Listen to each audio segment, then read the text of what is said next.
Hello everyone, welcome to our channel, and today we will see how we can fix the issue of Discord being crashed unexpectedly. So for that, one of the simplest method is to uninstall Discord from your PC and make sure that you are uninstalling it by going into your control panel, and after that just reinstall Discord into your device and it should work for you.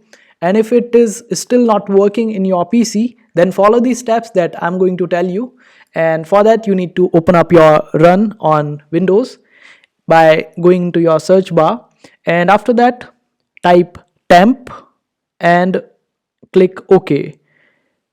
Then press Ctrl A to select all the files and click delete. After that, close it up and again start run and type percentage app data percentage and press OK.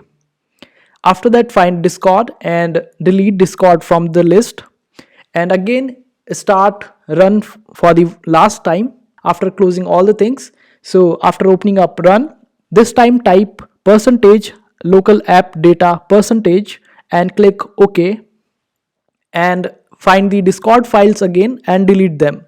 And if you are facing a problem while deleting them, then make sure that your Discord is closed, and for that you can go to task manager and close the tasks which are running for the Discord. Just end task for them and then try to delete Discord, and it will happen quite easily. Then again open up your Discord and an update will start. Make sure that it is updated very well, and after that it should work quite well with you. And that's how you do it. I hope this video was helpful. Make sure to hit that like button and also subscribe to our channel for more helpful videos.